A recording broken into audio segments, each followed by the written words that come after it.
Yo guys, what is going on? Blossom is back, and today I'm doing a different Top Drives Top 10 video, and that is a Top Drives Top 10 of cars that are not in Top Drives. This is basically my wish list, if you put it in a nutshell. This really is my wish list for cars I want to see in the game.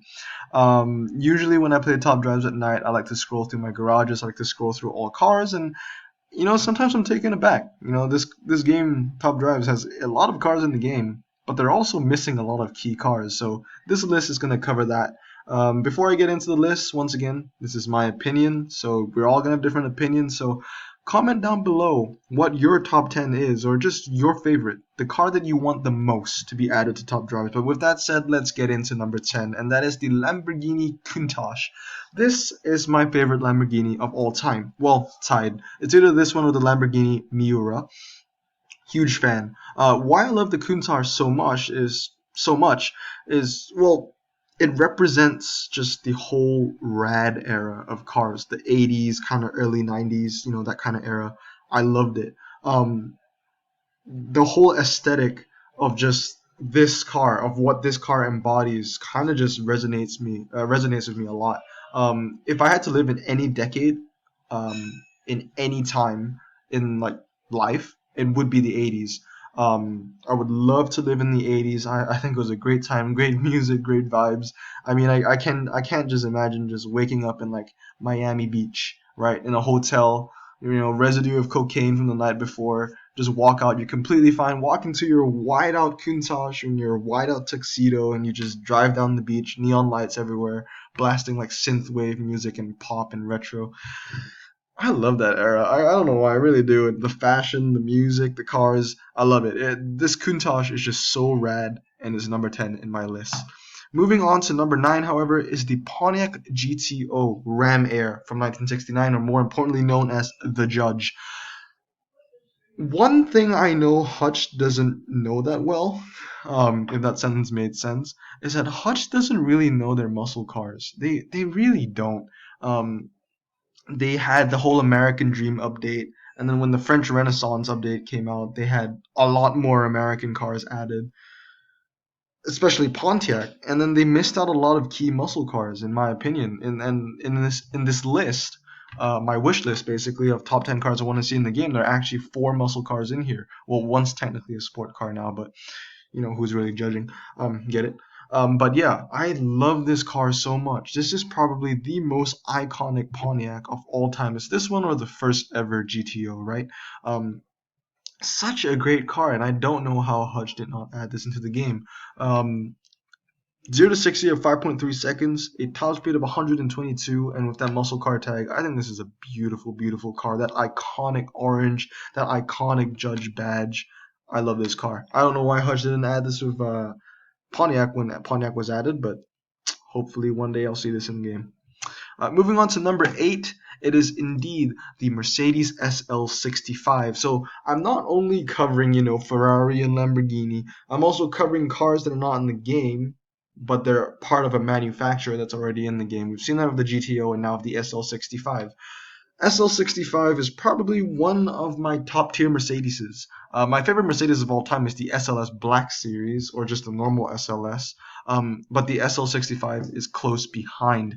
From 2009, goes 0 to 60 in 3.6 seconds and a top speed of 199. This thing is a wild ride for sure. I think it's a beautiful, beautiful car as well, and I'm sure me and a lot of other people are hoping the SL65 will be in the game one day. Still, until today, I'm still kind of surprised that with German Renaissance, we didn't see an overhaul of Mercedes, even though they were due for it. But we did see one for BMW, which is really nice. But moving on to number 7, it is indeed a Skyline.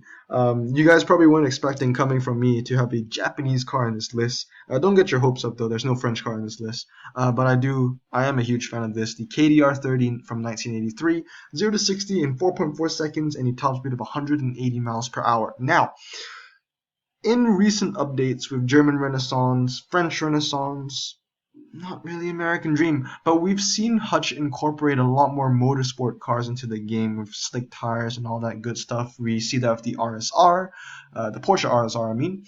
We see that with the Renault Megane Trophy, the new BMW 8 series with the slick tires, 98 handling. I don't know what it's called though.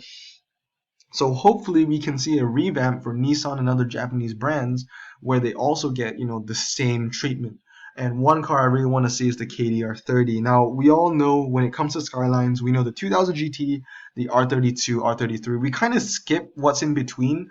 People tend to forget that there was a Skyline in between the 2000 GT as well as in between the 2000 GT and the R32, and it was this. And well, not technically this, but the R30, R31. But they made a motorsport version of it as well, or like a race car version of it. I think it looks cool. I love how it's sponsored by Tomica, and if you guys don't know, Tomica is, well, I don't know everything about Tomica, but I knew they made toys, die-cast toys, and I used to collect them when I was a kid. Um, I love that black and red colorway as well. I think it's really beautiful. That black and red paint job looks really cool. I think this is just a really cool looking car in general, and hopefully it'll be in the game one day. But moving on to sixth place, and that is my second muscle car on the list that Hutch has surprisingly left out of the game. And this was the one I was talking about, whereas technically you can call it as a sport car, really, because it's not really that. I mean, it is muscle, but it's kind of in between because this car, it has a lot of respect. It has gained a lot of respect over the years, and that is indeed the Shelby Cobra.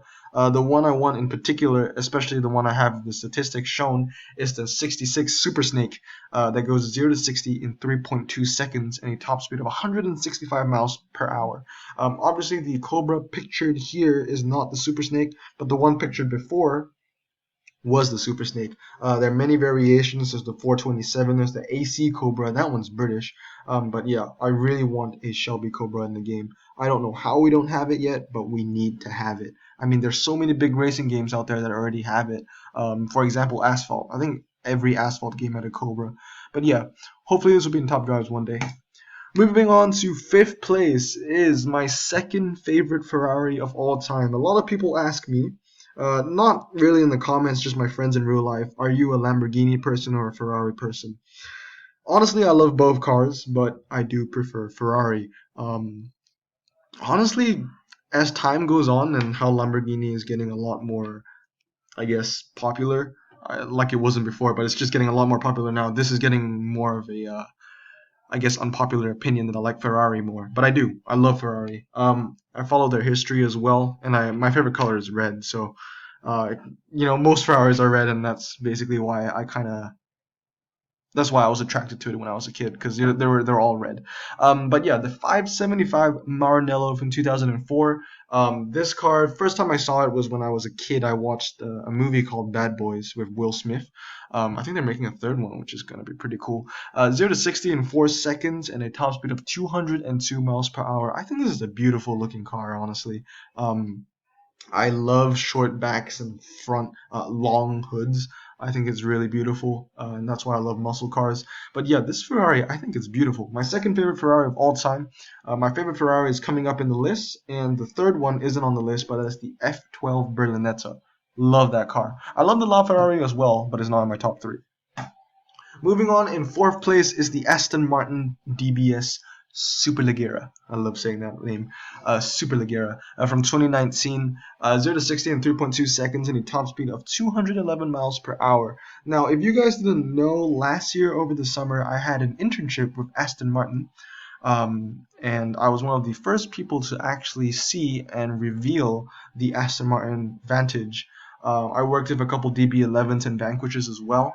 But I had to go back to school, start college once my summer ended, and it was really sad because the moment I left, a couple weeks later, they released the Superleggera in the showroom, and yeah, this is probably my favorite. This is my favorite Aston Martin of all time. So it was kind of a bummer not to be at the reveal for that. But yeah, I love this car. I think it's absolutely beautiful. Once again, it has the styling cues that I love. Long hood, kind of shorty back. Um, I absolutely love it.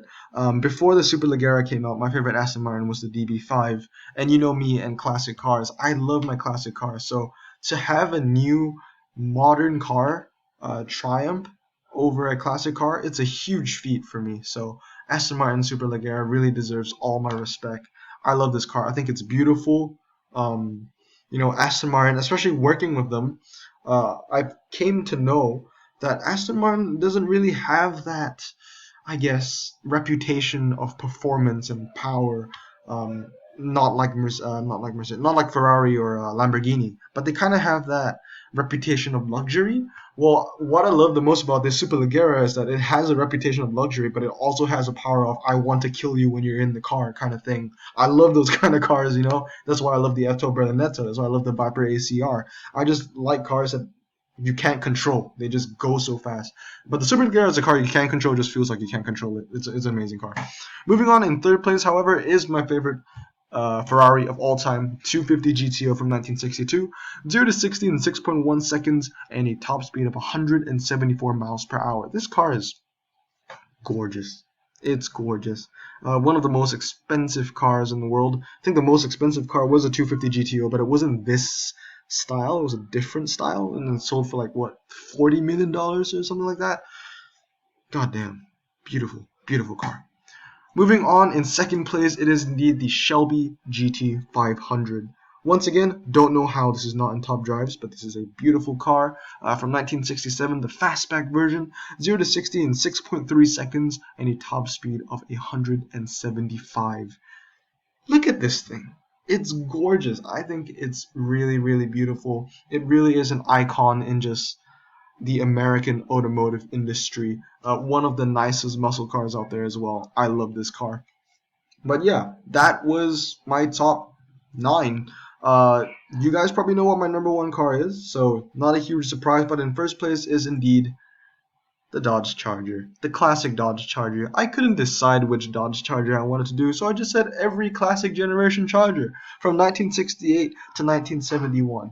Hey, I tell you what, I love every single classic Charger. It's so beautiful. And why is this not in the game? Hutch, how can you tell me you added Dodge, you added the Caravan, you added the SRT4, you added the Magnum and the Caliber, but you didn't add the classic Chargers? You added the classic Challenger TA, Hutch, but you missed out on the Charger? Now, Hutch knows I want this car. I've sent emails to Robin directly on asking when the Charger is coming. He said it's on the list, and he said it's coming in the future, but I don't know how long I have to wait until I see this baby in the game.